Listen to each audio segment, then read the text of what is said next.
The white walls of the hospital usually speak only of pain and the cold reality of science, yet something felt different on that Tuesday afternoon. You could feel a heavy silence settling over the intensive care unit, a silence that didn't feel like an ending, but rather like a sacred pause. The doctors walked with a specialized urgency, their faces masked with the professional detachment they use to guard their hearts against grief. But every time they passed room number 4, they felt a strange, inexplicable warmth that seemed to radiate from within the small, sterile space. In that bed lay a boy whose name would soon be whispered in cathedrals and digital spaces alike across the entire world. Carlo Acutis was not just another patient battling a relentless and aggressive form of leukemia that had arrived like a sudden storm. He was a beacon of light in a place where hope often goes to die, carrying a strength that defied his young age. If this story of faith and the impossible touches your heart today, please leave a like to help spread his light.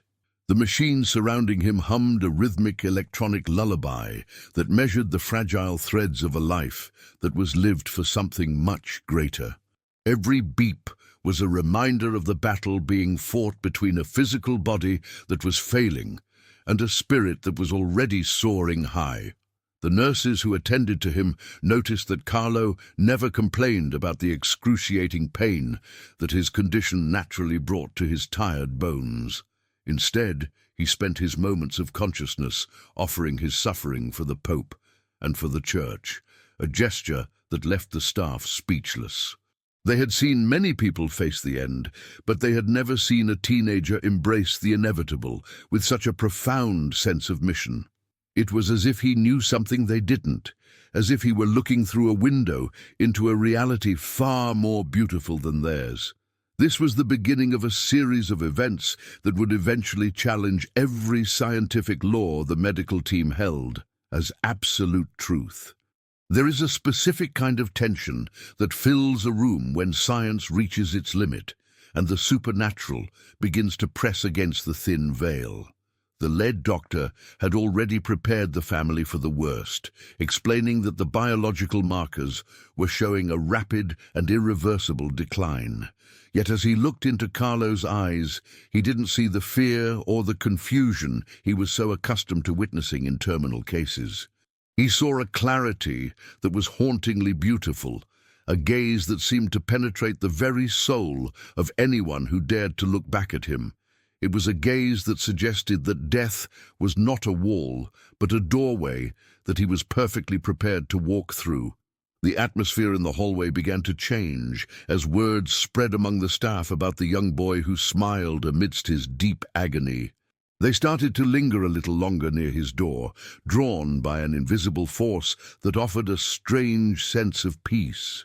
The nurse on duty that evening was a woman who had seen it all, a veteran of the ward who had grown a thick skin.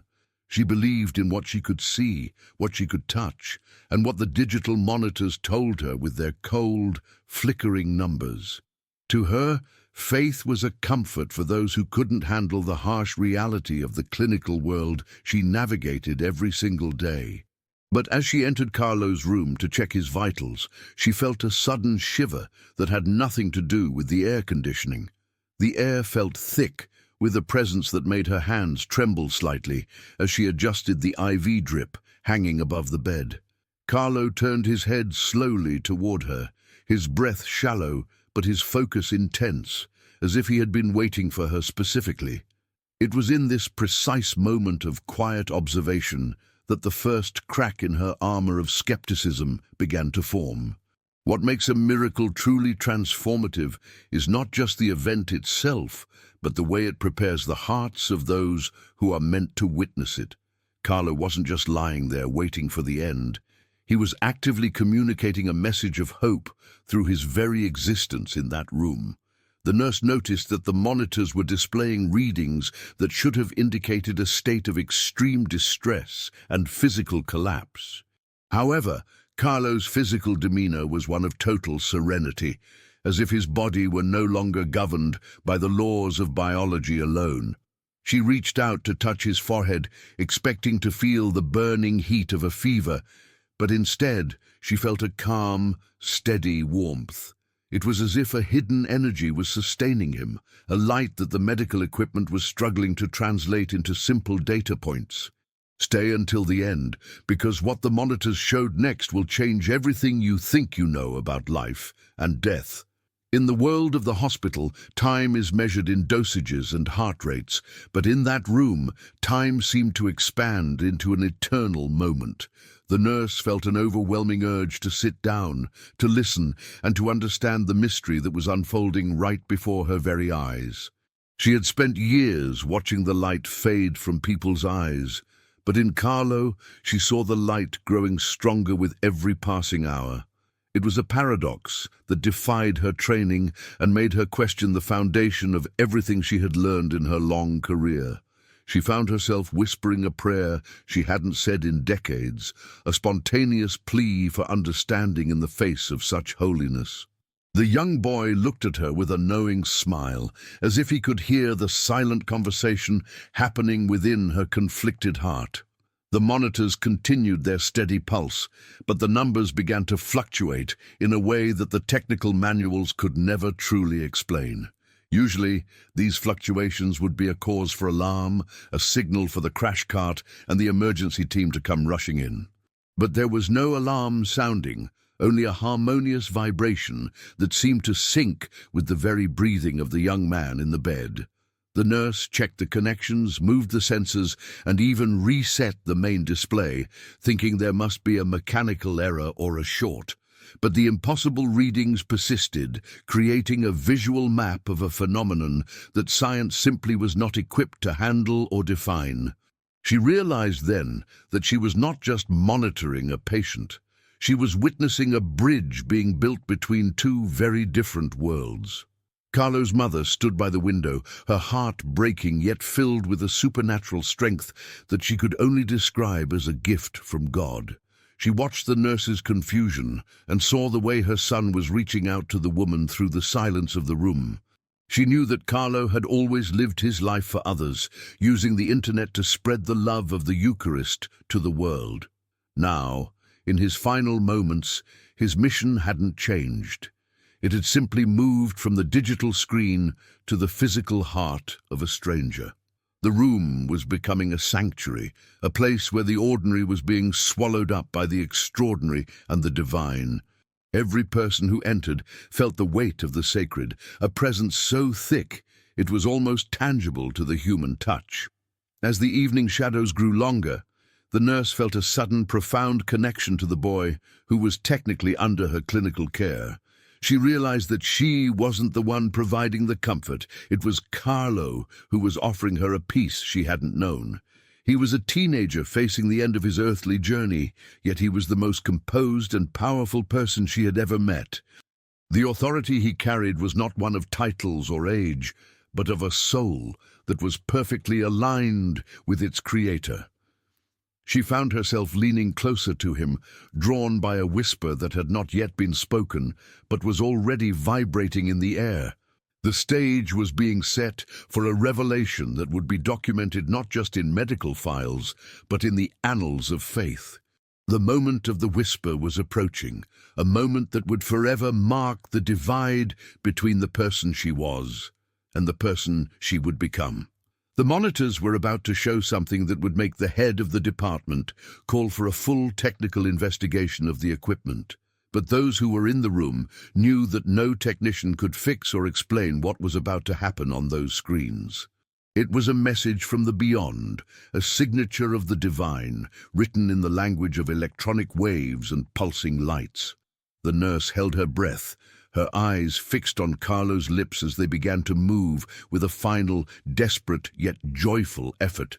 This was the moment where the veil would thin to the point of disappearing, leaving only the truth of the spirit behind. The nurse, whose name was Sarah, had walked those hospital corridors for 20 years, believing she had seen every version of human fragility. She had grown accustomed to the smell of antiseptic and the sound of grieving families, building a wall around her heart to survive the daily toll. To her, a patient was a set of symptoms to be managed, a puzzle of biological malfunctions that required precise and cold interventions. She prided herself on her objectivity, convinced that emotional distance was the only way to remain professional in the face of death. But as she stood by Carlo's bedside, she felt that wall beginning to crumble under the weight of his quiet, peaceful presence. Her own life was currently a landscape of hidden sorrows, a messy reality she kept tucked away beneath her starched white uniform. If this message of hope is speaking to your heart right now, please comment below and share your own thoughts. Before meeting Carlo, Sarah had been grappling with a profound sense of emptiness that no amount of work or routine could seem to fill. She had recently faced her own losses, and the heavy burden of why had been pressing down on her soul for many difficult months. She looked at the monitors every few minutes, seeking the comfort of data to avoid the piercing clarity of the young boy's eyes. Why did this child have so much peace when she, who had lived twice his age, felt only a restless and growing anxiety? She tried to focus on the mechanical tasks of checking the IV lines and recording the oxygen levels in the official logbook, but her hands, usually steady and sure, felt heavy and clumsy as she moved around the boy who seemed to be glowing. It was as if her own internal darkness was being brought into the light by the simple proximity of a living saint. She remembered all the times she had dismissed the idea of God as a fairy tale for people who couldn't face the end. Sarah had always relied on the tangible, the things she could prove with a microscope or a chemical reaction in a controlled lab. To her, the human heart was just a pump, and the brain was just a collection of electrical signals that eventually faded. Yet watching Carlo, she began to suspect that there was a frequency her instruments were not designed to pick up or measure. He wasn't fighting the transition. He was leaning into it with a grace that felt like a quiet but powerful rebuke to her cynicism. She felt a strange urge to tell him about her own burdens, to lay her hidden grief at the feet of this dying child. It was a thought so unprofessional and irrational that it made her turn away in a moment of sudden and sharp confusion. The hospital was a place of science, but Sarah was starting to feel like she was standing on the threshold of a great cathedral.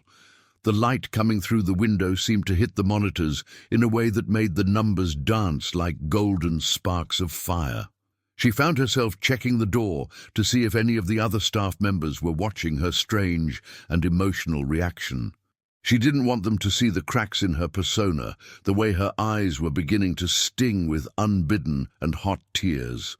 Carlo's presence was like a mirror, reflecting back to her all the parts of herself she had tried to bury and completely forget. He was suffering, yet he was free, while she was healthy, but felt like a prisoner to her own bitterness and long-held resentment.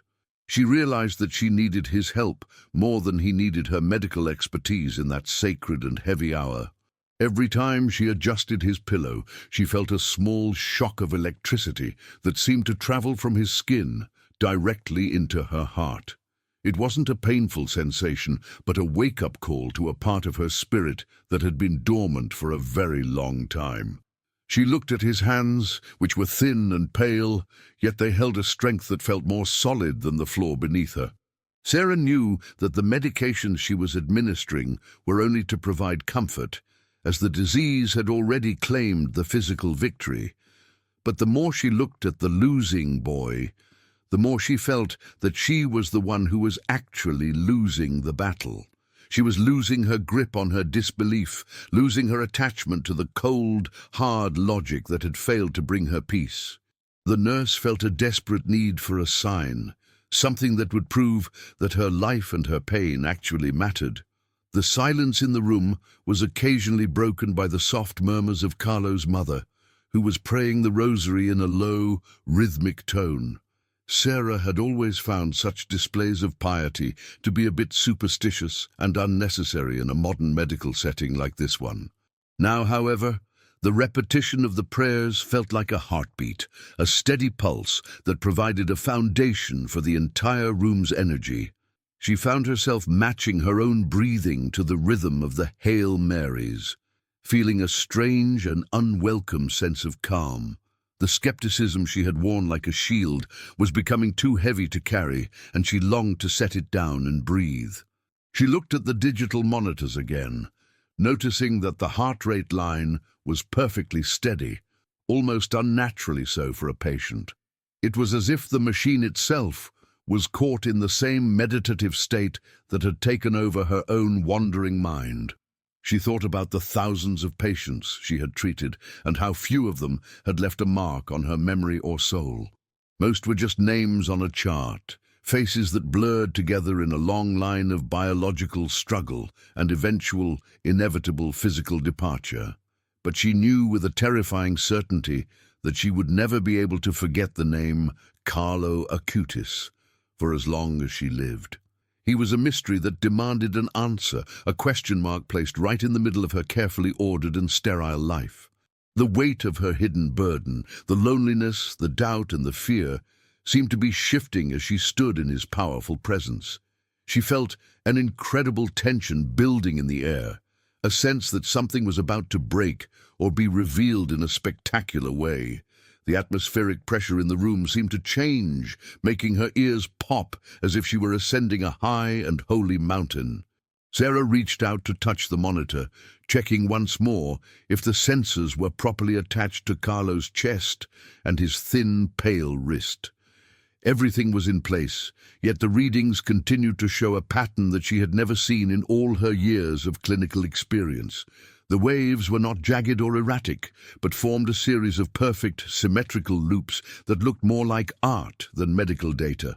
She checked the other machines in the room, wondering if a power surge was affecting the entire wing of the hospital's intensive care unit. But everything else was normal. Only the machines connected to Carlo were behaving in this extraordinary and highly unusual manner. It was as if the electronics were trying to speak a language that she didn't yet understand, but was beginning to feel. Please stay until the end, because the final revelation in this room will change the way you see the world forever. The nurse looked down at Carlo and noticed that his eyes were now closed, his face set in an expression of deep and profound concentration. He looked like he was listening to a conversation that no one else in the room could hear, a dialogue between heaven and earth. Sarah felt like an intruder in a private moment, yet she couldn't bring herself to leave the bedside or even look away for a second. Her heart was pounding in her chest, a physical manifestation of the spiritual struggle that was taking place within her own confused mind. She realized that she was waiting for him to speak, even though he was supposed to be too weak to utter a single word. The anticipation was thick, a static charge that made the hair on her arms stand up in a mixture of fear and awe. She was on the verge of a discovery that would shatter her world and rebuild it with the bricks of pure faith. In that moment of absolute stillness, Sarah finally let go of the burden she had been carrying for those long, dark, and lonely years.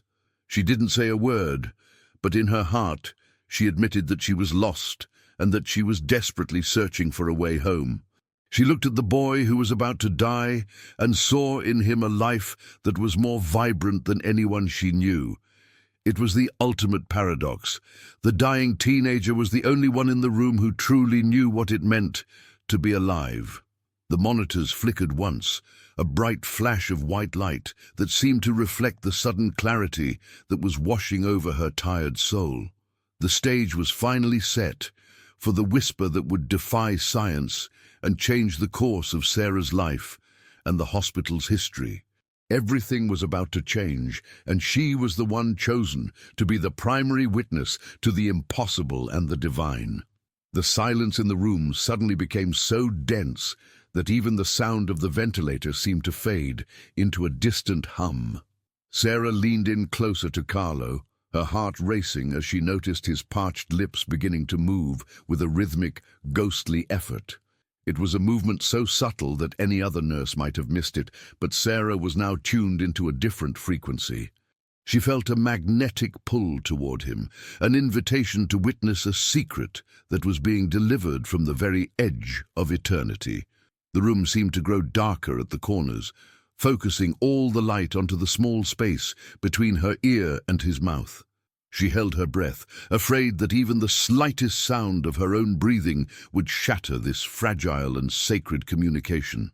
If this story is touching your soul, share this with someone who needs to hear a message of hope today. As she lowered her head, the air around Carlo's pillow felt strangely cool, like a breeze coming from a mountaintop in the early spring. Then it happened. A whisper that was barely a sound, yet it carried the weight and the authority of 1,000 crashing ocean waves. He didn't speak of pain, nor did he ask for more medicine or a way to cling to a life that was clearly fading. Instead, the words he uttered were a short, crystalline sentence that seemed to vibrate through Sarah's very bones and into her soul. "The heart of God is beating here," he murmured, his voice sounding not like a dying boy, but like a triumphant king. The simplicity of the statement struck Sarah with the force of a physical blow, leaving her momentarily paralyzed by its sheer depth. She felt a wave of heat wash over her, a fire that didn't burn but seemed to purify her stagnant thoughts. At the exact moment the final syllable left his lips, something miraculous and terrifying began to happen on the medical monitors behind him. The machines, which had been tracking a failing heart and a struggling respiratory system, suddenly spiked with an energy that defied all logic. The flat and weary lines of his vitals transformed into a vibrant, glowing pattern that the hospital's software was never programmed to display. It wasn't a sign of a medical emergency, but rather a visual representation of a sudden and massive surge of internal power. Sarah looked back at the screen and saw the digital heart rate monitor flashing a number that should have been physically impossible. It was as if his physical body had suddenly become a conductor for a current of energy that came from a source outside this world. She stood frozen, watching the green lines trace a geometry that looked like a luminous and complex floral design. The alarms that should have been screaming in response to such an abnormal surge remained eerily and completely silent throughout the entire room. Normally, the central nursing station would have been alerted to such a massive deviation in patient vitals within a fraction of a second. But the hospital's sophisticated alert system seemed to be held in a state of grace, allowing this private miracle to unfold undisturbed. Sarah realized that the rules of physics and electronic circuitry had been temporarily suspended to allow this divine signature to be written. She looked at the sensors again, half expecting them to be smoking or melted from the intensity of the electrical surge she saw. Instead, they were glowing with a soft, iridescent light that made the clinical white plastic look like precious and holy alabaster. This was the moment where science bowed its head in the presence of the creator of all laws and systems. The whisper continued to echo in Sarah's mind, repeating over and over like a sacred mantra that was rewriting her internal code. She felt as though the impossible readings on the monitor were actually a translation of the love Carlo was describing in his breath. It was a digital Amen, a confirmation that the heart of God was indeed beating within that small, sterile and crowded room. She had spent her life measuring the decline of the body, but she was now measuring the infinite expansion of a human soul. The nurse felt a sudden, overwhelming sense of safety, as if she were being held by the very energy flickering on the screen. The fear she had carried about her own mortality evaporated in the heat of this young boy's final and powerful testimony. Subscribe so you don't miss more stories that prove there is a world beyond what we can see. The medical monitors then began to display a series of light pulses that synced perfectly with the rhythmic prayers of Carlo's mother. Every time the mother finished a glory be, the screens would flash a soft golden hue that illuminated the faces of everyone present. It was a symphony of faith and technology, a fusion of the ancient and the modern in a way that only Carlo could achieve. He had always called the internet his highway to heaven, and now his medical equipment had become a digital altar for his transition. Sarah felt like she was standing inside a living miracle, a witness to a bridge being crossed by a pioneer of the spirit. She looked at the other nurses who were passing by the door, and to her amazement, they seemed completely oblivious to the light. It was a private revelation, intended specifically for those who were meant to have their lives changed by this young saint's end. Carlo's face remained tranquil, but his physical presence seemed to fill the room until the walls felt like they could no longer contain him. Sarah noticed that the oxygen saturation level, which had been dangerously low for hours, had suddenly jumped to a perfect 100%. This was medically impossible for a patient in his condition, especially one whose lungs were being compromised by the aggressive progress of leukemia. Yet the monitor stood as an unbiased witness to a reality that superseded the biological destruction happening within his young and tired cells. He wasn't breathing the air of the hospital anymore. He was drawing breath from a source that provided life in its purest form. The nurse felt a profound sense of humility, realizing that she was the one who was truly gasping for air in her life. She reached out and touched the edge of the monitor, feeling a gentle vibration that felt like a low, comforting and deep hum. The whisper had been a key that unlocked a door in Sarah's heart that had been rusted shut for more than 2 decades of pain. She realized that the impossible she was seeing on the monitors was actually the most real thing she had ever encountered in her life. Science had told her that death was a cold subtraction, but Carlo was showing her that it was a glorious and radiant addition. Every number on the screen was a testament to a life that had been lived with such intensity that it overflowed into the surroundings. She felt a sudden urge to fall to her knees, not out of medical despair, but out of a deep and ancient sense of worship. The atmosphere was so charged that she felt she could almost reach out and touch the grace that was swirling around her. It was a moment of pure, unadulterated truth that stripped away every lie she had ever told herself about the meaning of life. The lead doctor suddenly stepped into the room, his brow furrowed as he looked at the tablet in his hand that monitored all patients. He stopped dead in his tracks, his eyes darting from Carlo's serene face to the glowing, impossible patterns dancing on the medical screens. He didn't speak, he didn't move to check the equipment, and he didn't call for a technical team to investigate the obvious anomaly. He simply stood there, his professional mask slipping away to reveal a man who was suddenly and deeply confronted by the divine. The doctor and the nurse shared a look that communicated more than words ever could, a shared recognition of the holy and the unknown.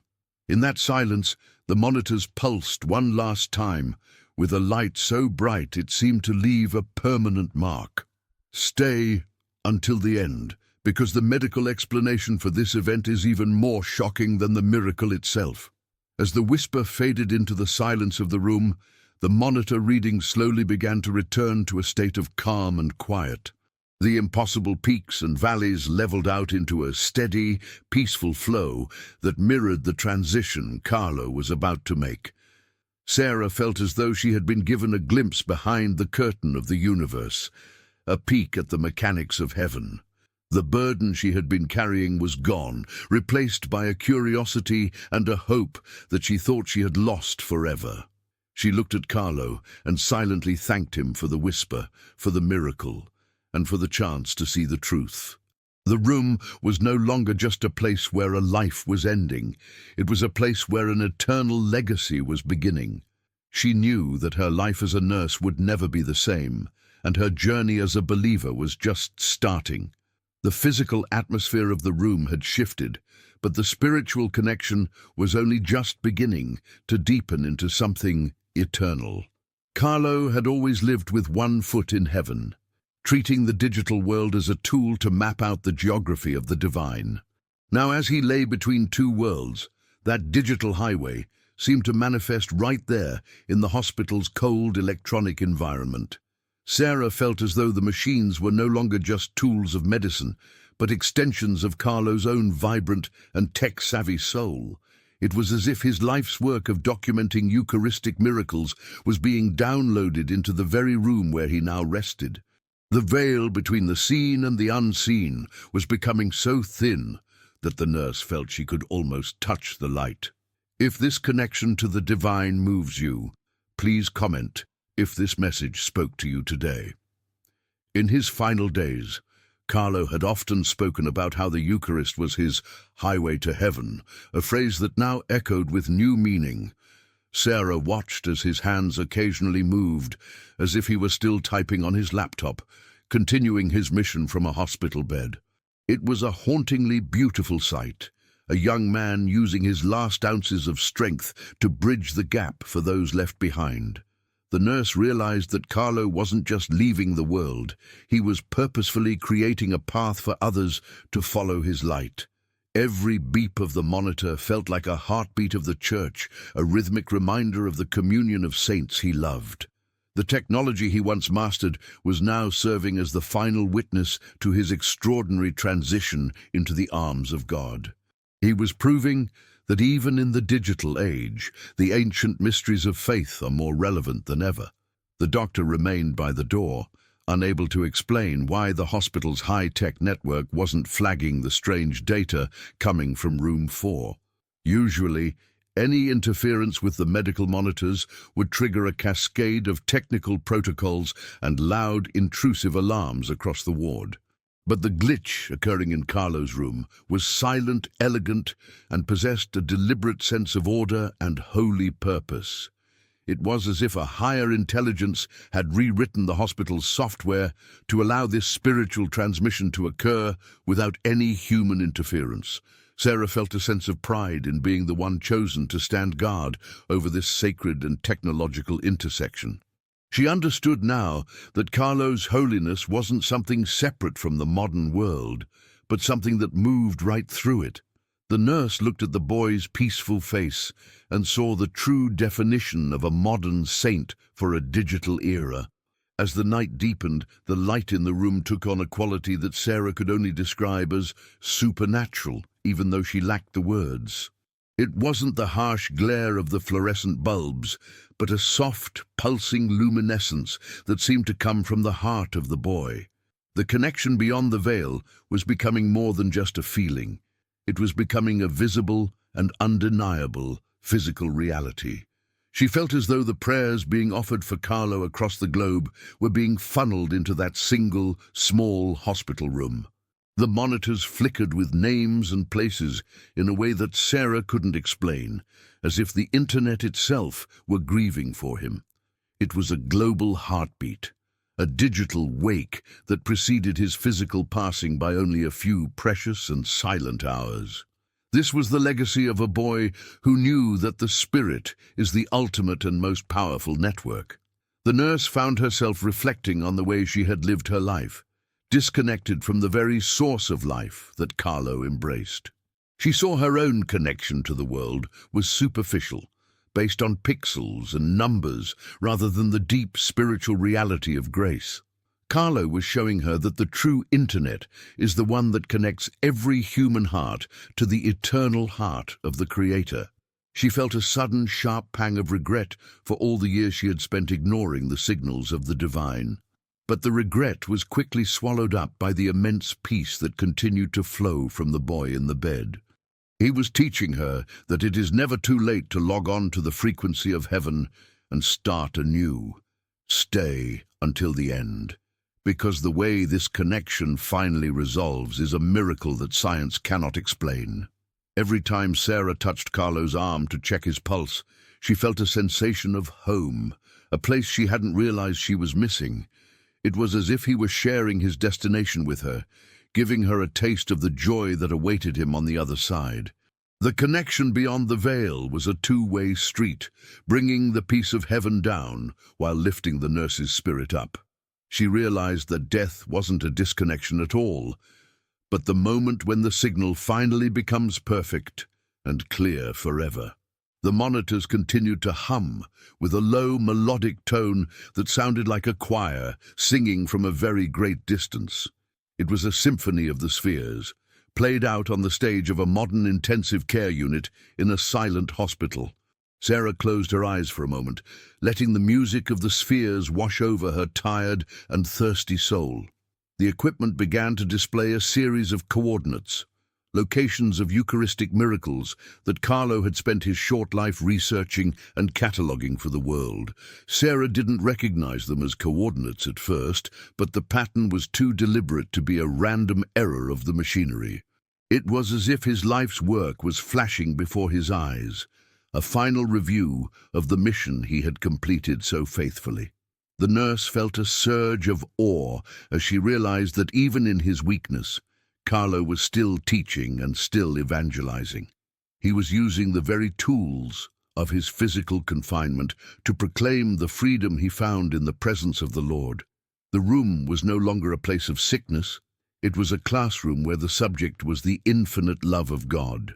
She watched the screen with wide eyes, recording the miracles of a boy who was becoming a miracle himself. The atmosphere of the room was now so thick with the presence of the divine that the nurse felt she was walking through water. Every movement was slow and deliberate, as if she were moving through a space that was more solid and real than the world outside. The connection beyond the veil had anchored the room in eternity, making the passing of minutes and hours seem entirely and completely irrelevant. Sarah looked at Carlo's mother, who seemed to be in a trance of prayer, her face reflecting the same light as her son. They were a family of faith, standing on the edge of a great mystery with a courage that was not of this world. The nurse felt a deep sense of privilege to be included in this intimate and cosmic moment of transition and light. She knew that the story of this night would be something she would tell for the rest of her long life. Suddenly, the monitor readings changed once more, moving from coordinates to a single, steady, pulsing light that looked like a distant star. It was a beacon, a signal that the journey was almost over and the destination was finally within his reach and his sight. Sarah felt a tightening in her chest, a mixture of the sorrow of losing him and the joy of knowing where he was going. The connection was reaching its peak, a crescendo of spiritual energy that made the very air in the room vibrate with power. She reached out and held Carlo's hand, feeling the thin bridge between this world and the next through his fragile, warm skin. He was the conductor, and she was the witness, and the message was being delivered with a clarity that was absolutely undeniable. Share this with someone who needs to hear that we are all connected to something much greater than ourselves. The whisper that had started this entire phenomenon seemed to linger in the air, a spiritual echo that would not fade away. Sarah realized that the impossible things she was seeing were just the beginning of what Carlo would do from the other side. His connection to the world wouldn't end with his death, it would only become more powerful and more widespread than before. He was the first saint of the internet, and he was showing her that the spirit can travel through any medium it chooses. The nurse felt a deep, abiding sense of purpose as she stood by his side, ready to witness the final act of this drama. The monitors were steady now, waiting for the final signal that would announce his entry into the kingdom he loved so much. The room was silent, the veil was thin, and the heart of God was indeed beating in the chest of a boy.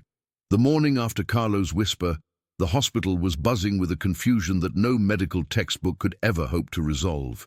The technical team arrived early, carrying diagnostic tools and specialized equipment to inspect the monitors in room 4 for any hardware failure.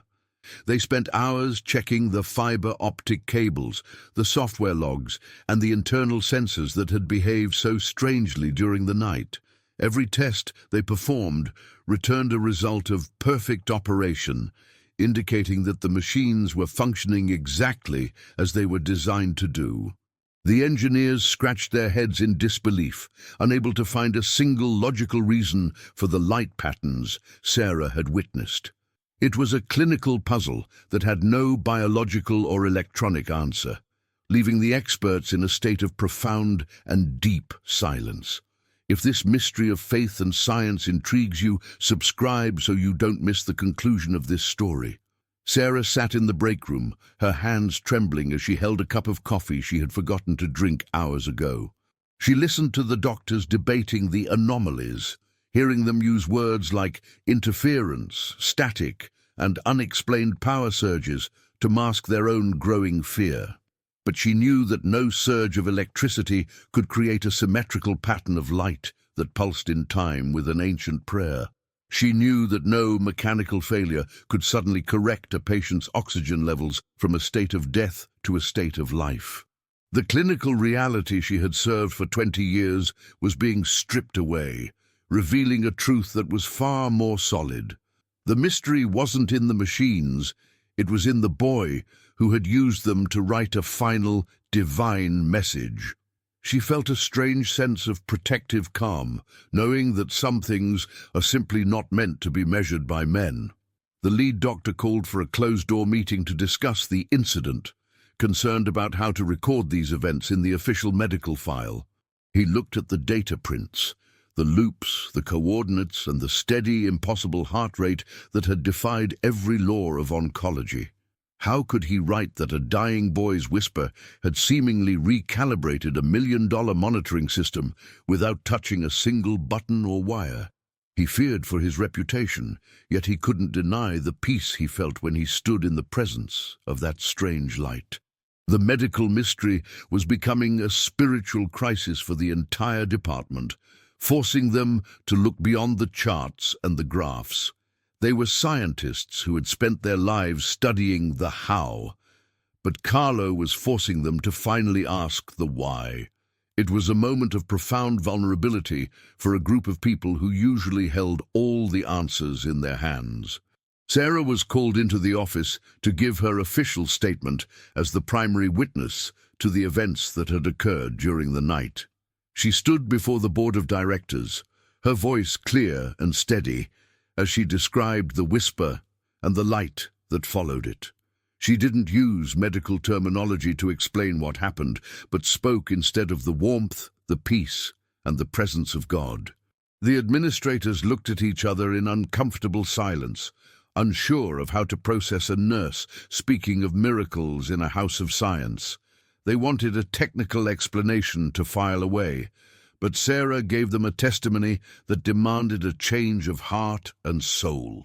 She realized then that she was no longer afraid of their judgment or their skepticism of her newfound and radical faith.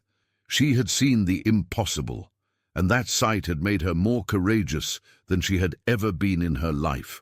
The hospital's IT department eventually released a short, internal report stating that the events were likely due to a rare and unrepeatable software glitch. It was a convenient lie, a way for the institution to move on without acknowledging the supernatural power that had visited their sterile and cold ward. But the report couldn't erase the memory of the nurses who had seen the glow through the small window of room number 4. It couldn't explain why the equipment in the neighboring rooms, connected to the same network, had shown no signs of the same glitch. The medical mystery was being officially buried, but it was unofficially growing into a legend that would be told in whispers for years. Sarah kept a copy of the heart rate printout, a physical reminder of the night the monitors spoke the language of the divine. She knew that the truth didn't need a formal report to be real, powerful, and life-changing for everyone. Word began to leak out to other departments, and soon even the janitors and the cafeteria workers were talking about the boy of light. People who had no interest in religion found themselves drawn to the ICU, hoping to catch a lingering scent of the peace that remained. The room itself seemed to have changed, retaining a quiet dignity that made even the most hurried doctors slow their frantic and heavy pace. It was as if the mystery had left a permanent imprint on the physical space, a spiritual residue that science could not clean away. Sarah noticed that the atmosphere of the entire floor had shifted from one of grim endurance to one of quiet, respectful wonder. The medical mystery had become a source of hope for the other patients, who felt that they were not alone in their struggles. This was the ripple effect of a single life lived in total and complete harmony with the light of God. A week later, a specialist from another city arrived to conduct a more thorough investigation into the equipment malfunction that had occurred that night. He brought more sensors, more computers, and a team of technicians who treated the room like a crime scene of an unknown nature. They measured the magnetic fields, the radiation levels, and the electrical grounding of the entire wing of the intensive care unit. But the more they searched for a physical cause, the more they were met with a wall of perfectly normal and mundane results. There was no radiation, no magnetic interference, and no faulty wiring to be found in any corner of the sterile white room. The specialist finally left, frustrated by a puzzle that his advanced degrees and expensive tools could not even begin to solve. The medical mystery remained unveiled, a silent testimony to the fact that some things are beyond the reach of human science. Sarah watched them leave from the hallway, a small, knowing smile playing on her lips as she adjusted the clipboard in her steady hands. She knew they were looking for an answer in the wires, while the answer had been in the spirit of the boy who lived. She felt a deep sense of satisfaction in knowing that God had left a mark that man could not explain away or dismiss. The medical mystery was a gift, a way of showing the world that our understanding of reality is limited and often very small. It was a call to humility for the proud and a call to faith for those who were lost in the dark of doubt. Carlo had used the very peak of human technology to demonstrate that the divine is still the ultimate and final authority. Share this story with someone who needs to know that God is still working miracles in our modern scientific world. In the end, the hospital chose to leave the official file on the incident open but inactive, a bureaucratic way of admitting their total defeat.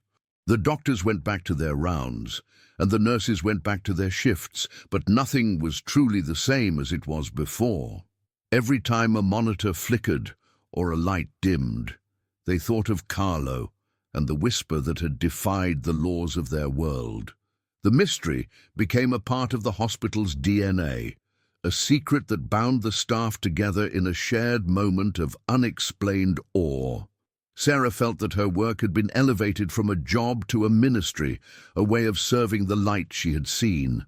She no longer looked at her patients as just biological cases, but as souls who were also on a journey toward the light.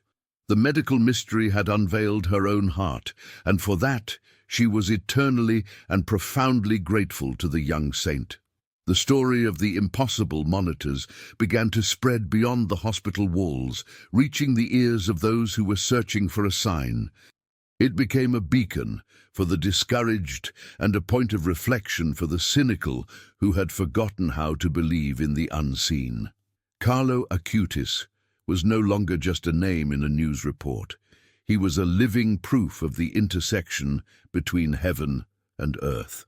The nurse realized that the mystery was never meant to be solved, but to be experienced as a transformative and holy encounter. It was a message that the heart of God is always beating, even in the most sterile and unlikely of human places. As we approach the final chapter of this journey, stay until the end to see how Carlo's legacy continues to change lives. The final revelation is about to be shared, and it is a message of hope that will never fade or die. The physical journey of Carlo Acutis in that hospital room came to an end, but the echo of his whisper began to travel across the entire globe. Sarah stood by the bed one last time, feeling not the cold sting of death, but the vibrant warmth of a mission fulfilled. She realized that Carlo hadn't just left behind a medical mystery, he had left behind a roadmap for every soul searching for a way home. His life was a living prayer, a continuous conversation with the Creator that didn't stop when his heart finally rested. The monitors were silent now, but the message they had displayed was forever etched into the hearts of those who stood as witnesses. If this story has touched your heart and strengthened your faith, please leave a like and subscribe to our channel. Your support helps us share these powerful testimonies with the world, keeping the flame of hope alive for everyone. Months after the event, Sarah found herself returning to the hospital chapel, a place she had bypassed for many years of her professional life. She noticed that she wasn't alone. Many of her colleagues, including the skeptical lead doctor, were also finding their way back to prayer. The legacy of Carlo was like a seed planted in the sterile soil of the hospital, growing into a forest of renewed and deep faith. They didn't talk about the glitch anymore, but they lived with a new sense of purpose and a deeper compassion for the suffering. Every patient they treated now received not just medical care, but a fragment of the peace that Sarah had felt that night. The whisper had become a roar in their souls, reminding them that every human life is a sacred and eternal gift. Carlo's legacy was proving that a single light is enough to shatter the darkness of an entire institution's doubt. The digital world, which Carlo loved so much, became the primary vessel for spreading the story of the nurse and the impossible medical monitors. People from every continent began to share how the testimony of his final hours had pulled them out of deep and dark depressions. They saw in him a reflection of their own struggles, but also a glimpse of the victory that is possible through total and complete surrender. He became the patron of the connected, showing that the internet can be a place of grace rather than just a place of noise. His legacy is a reminder that we are all called to be original versions of ourselves.